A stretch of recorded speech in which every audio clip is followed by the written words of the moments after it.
Welcome to the Better Behavior Show with Dr. Nicole Beurkens, best-selling author, psychologist, nutritionist, and mom, where we'll be discussing ways to improve your child's attention, anxiety, mood, and behavior with simple strategies you can use right now. The following discussion is for educational purposes only and not intended to diagnose or treat any disorder. Please do not apply any of this information without first speaking with your doctor.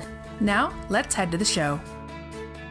Hi, everyone. Welcome to the show. I'm Dr. Nicole, and on today's episode, I'm answering a question from a listener. I get so many questions each week, and this provides a great way to give you answers that many of you might find helpful.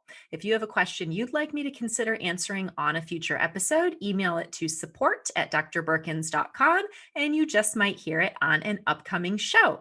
Now, on to today's question, and this question comes from Nida, and she writes, one of the things I'm struggling with right now is whether to focus on academics with my daughters this summer. Both of them are in elementary school and have some learning challenges. It's been a real struggle to help them focus and benefit from the virtual learning situations this past year. I'm feeling a lot of pressure from the school and my family to try to catch up with academics before next school year, but I really feel like we all need a break from it. I'm conflicted and wondering if you have an opinion on this. Well, Nida, I think this is something that many parents are struggling with right now. So it's a great question. Let me dig into some things to think about around this. And I'll preface this by saying that, most of you know that I am a clinical psychologist now, and that's my focus area with kids and families. But you may not know that I am also a former teacher and educator. So I have a lot of experience in my first career with teaching both general education and special education, doing program administration, those kinds of things. So I'm going to answer this question through the lens of education, through the lens of my work as a psychologist, and also through the lens of being a parent of 4 kids, because I get it. Nida, you've got 2 kids in elementary school. Mine are older now, but I have 2 high schoolers and 2 college kids who have been trying to do school and just like dealing with all of this throughout the pandemic. So let me give you my thoughts on this. First of all, let's talk about this idea of learning loss, because this is something that has been thrown out there a lot. The data shows that the significant majority of parents in the US, at least, are concerned about the quality of education their kids received during the pandemic, particularly the virtual learning kinds of stuff. Many parents are concerned about whether their kids are going to be ready for the grade that they're going into next school year. So this is on a lot of people's minds. But here's the good news. While there's all this talk about learning loss and, oh my gosh, kids haven't gotten what they've needed, the data that's coming out is actually showing that most kids did not do poorly during this last year. Not only that, but that the majority of kids moved forward with their learning. And we know that now because there have been multiple rounds of statewide and nationwide standardized testing that has gone on. And so we are getting data coming out of that shows that the majority of kids did move forward and did have academic growth. So that's the good news. It's not as clear cut as, wow, school didn't happen like it normally would for the last year and a half. Therefore, all kids, are in a bad situation with their learning. Not true at all. And in fact, some of you may be thinking, wow, the pandemic really provided an opportunity for my kid to do better. Some kids really thrived in this virtual or hybrid environment. So certainly, some of you are like, wow, this was a great opportunity for my kids. But for those of you who are worried about this learning loss, it's not a cut and dry or a given that, your kids haven't been, having any learning opportunities. Now, that being said, some kids certainly have not done well with this. Some schools have done a much poorer job of providing learning opportunities. Some kids, particularly those with more significant special needs, whether that is significant learning disabilities or things like autism spectrum disorder, more severe and profound cognitive impairment, those kinds of things, certainly have not gotten what they have ideally needed or would benefit from throughout this entire experience. But even for those kids, I'm not significantly concerned that we're going to have this massive group of kids who's going to start school in the fall and not be able to, get back into learning or not be able to progress. We know that educators are aware that this is an issue. There is going to be a review of things. So I really think that schools and teachers recognize this and are going to work with this. Also, I want to give a little perspective for some of you if this is helpful. Back in the day when I was doing my pre and postdoctoral training, I was in a pediatric inpatient hospital setting as part of my work.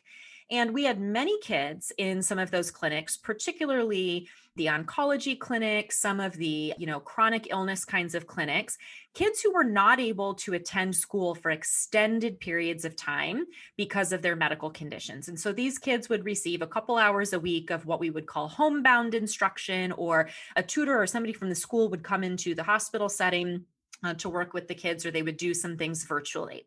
And what I found with these kids is they really, on the whole, were not any worse off when they were well enough to go back to school. They didn't get anywhere near the normal number of hours or type of instruction, and yet they were able to go back into the mix of things and really do okay. And on a personal note, I had a situation with one of my kids a few years ago where we needed to pull them from their school environment for a period of time.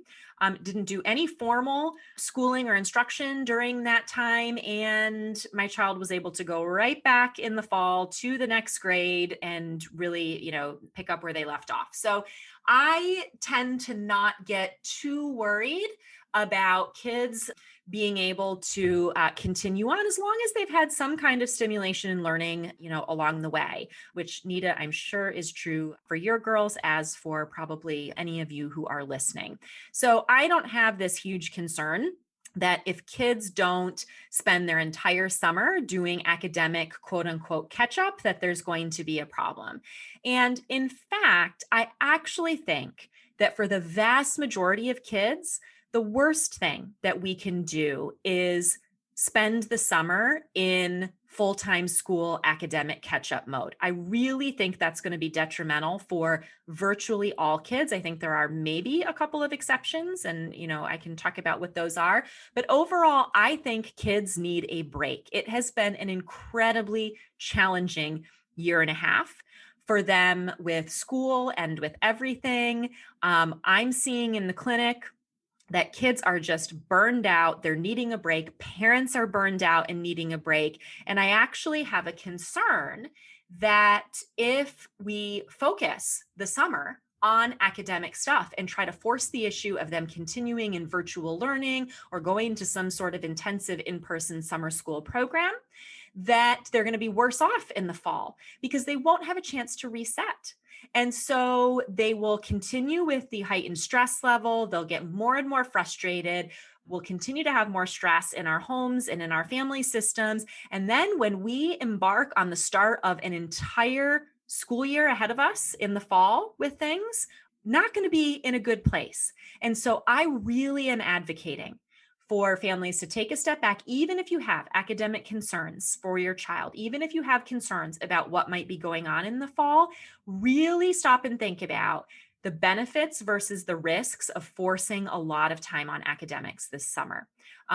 Because we know that when kids are in a stressed out state, when they are anxious, when they are burned out, when they are frustrated, their brain is not in a place where they can learn well. And my concern is if we spend the summer continuing to have them churn away at this stuff, they're not going to be in a place where they can benefit from starting fresh at the start of the new year and really benefiting from the academic instruction.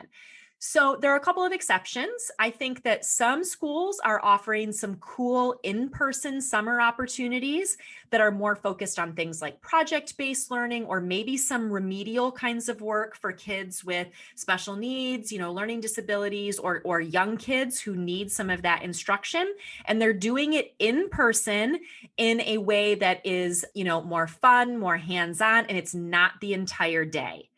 If that's something you have the opportunity to do and you feel like your child really would benefit from that, either from the academic support or just maybe getting acclimated to being around people again and back in more of a social environment, and it's not something that's likely to cause a lot of stress, then I think that could be, something to consider. The other thing to consider is if you have a high schooler who maybe was not able to receive credit for a class they need for graduation because of the instructional situation, or maybe, like as is sometimes the case in math, they really struggled this year and did not do well with the math class. And next year they're going to need to have the foundation of what they were supposed to learn this year in order to continue on. That might be a case as well, where you look at some tutoring or maybe doing something like Khan Academy online this summer or something to help them fill in those gaps and prepare for what's coming next year. But again, that should be only one small part of their summer.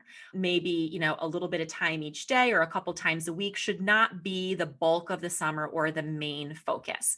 So what should kids be doing instead? And how can we best prepare them to hit the ground running in the fall? Well, I want you to be thinking about engaging kids in everyday life activities and learning opportunities. I want them to have opportunities for lots of physical movement and activity, getting outside, doing physically active things. We know that during the pandemic, the majority of kids became more sedentary, and that is not helpful for them being able to engage in academic learning when they start back to school. So use the summer months to get them active outside and moving. Engage them in the everyday life kinds of activities like chores and cooking and, shopping with you and doing all of those things that work on the non-academic thinking and problem solving skills that are critical for school success. Those are all really important things for them to be engaged in. And you can work academic skills into that stuff.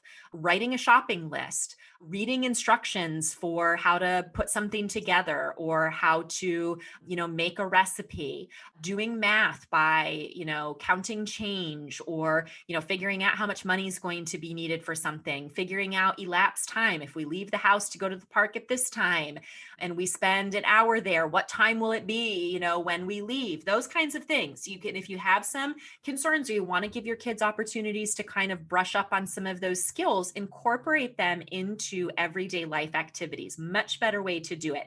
And of course, I'm always a proponent. Every kid should be reading every day or at least several times a week. That is, pandemic or not, reading or being read to is critical for academic success. So, you reading a book to your child this summer, even older kids benefit from being read to or taking turns with reading or having your child read some things to you. That's a really productive way of focusing on those skills, much more so than trying to sit them down in front of the computer to do some kind of reading instruction or something like that. So engage them in real life activities. If you want to embed some of the academics in that, do it.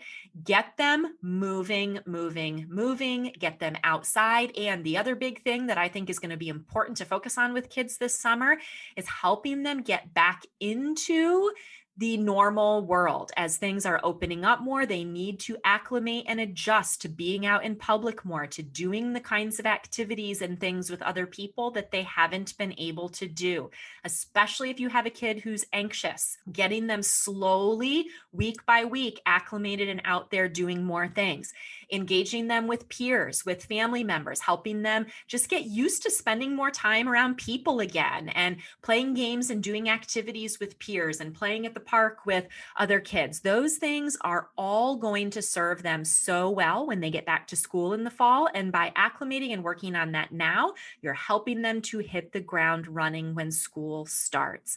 So these are all the things that I think we should be prioritizing to set kids up for a successful next school year. Also, keep in mind, getting back into good routines. A lot of the routines went out the window during COVID, during the pandemic, or routines needed to shift because of online learning or parent work situations or whatever it might be.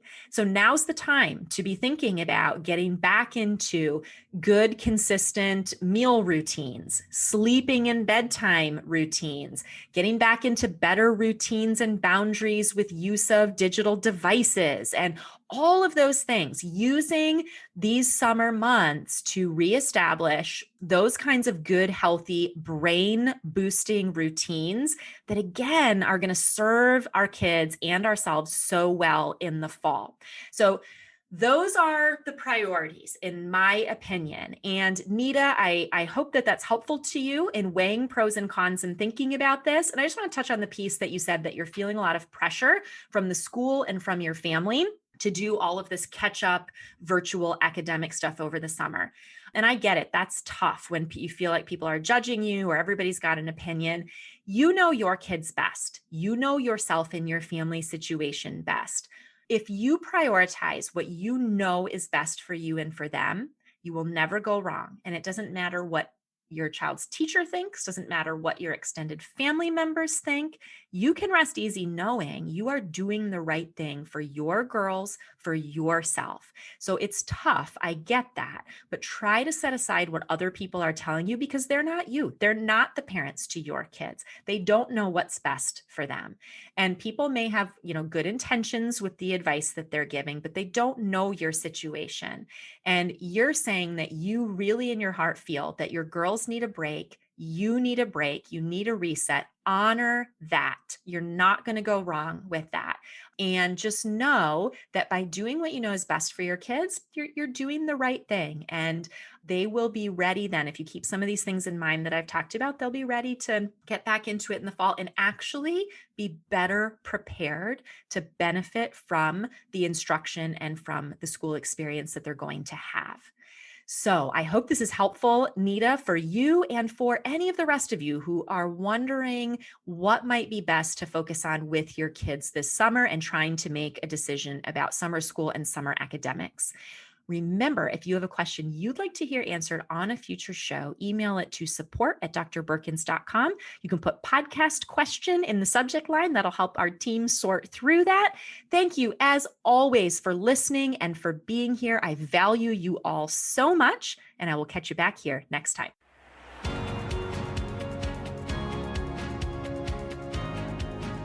I'd like to take a moment to say thank you for listening to this podcast. Creating these episodes has become one of my favorite things to do each week, and I love getting the positive feedback from so many of you about how much you benefit from the information. If you enjoy the show, I'd like to ask for your support. Please take a few seconds to scroll down to the ratings and reviews section of the show page on Apple Podcasts. You can leave 5 stars and a few words about why you enjoy the show. This will help other parents, caregivers, and professionals find the show more easily. And feel free to share episodes with friends, family members, and others who can benefit.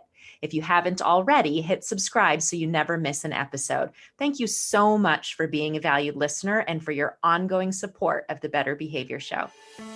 Thank you for listening to the Better Behavior Show with Dr. Nicole Beurkens. Leave a review on iTunes and share this episode with your friends. Visit drbeurkens.com to ask any questions for an upcoming episode, post comments for today's show, and sign up to receive weekly updates. That's drbeurkens.com.